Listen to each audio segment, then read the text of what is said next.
The US and Ukraine have now signed an agreement granting America access to Ukraine's rare earth minerals.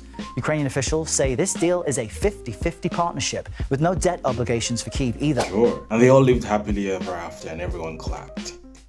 Or not. Because regardless of how Kiev and Washington may try to spin this as some sort of win-win, look at him try to hide his smirk, and look at her trying to mask her existential despair. We all know exactly what has happened here. It is an epic shakedown. Here's what the US is getting out of it. Titanium, zirconia, graphite, lithium, rare earth minerals, oil and gas. Know where most of those things are needed? In the manufacture of AI microchips and new energy vehicles. The two industries where the US is still willing to back its ability to go toe-to-toe with China. In other words, Ukraine has just spent 11 years getting instigated by the US to fight different stages of the world's least winnable war against a next-door neighbor that has over 4,000 nuclear warheads, losing over 700,000 men in the process according to Donald Trump, only to end up with less territory than before the 2014 coup, a growing diaspora of refugees and sex workers, and the ultimate industrial stimulus package for the US. What on earth did they get out of it? The same thing that the Democratic Republic of Congo is about to get out of the very similar deal that Trump is pushing to sign with them. A few details are different here and there, but the general gist is the same. Completely destabilize a country by funding subversive elements to either pick up arms and create a civil war, or get you into a pointless war with your neighbor who can swat you like a fly. When your country predictably goes up in flames, you then give me mining rights to those minerals under your soil that I want. And I put weapons and soldiers in your country to keep you safe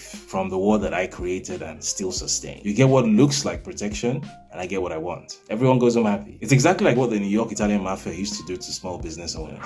To extort the owner, you gotta convince him that it's in his interest to pay us. Capiche? Some folks will listen to reason.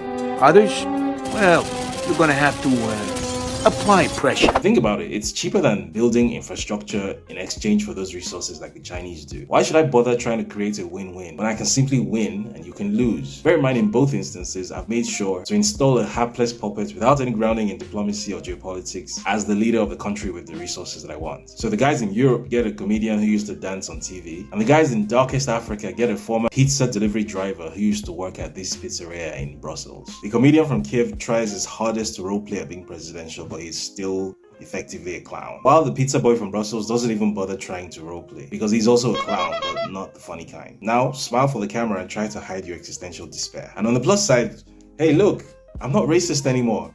I'm doing it to white people now.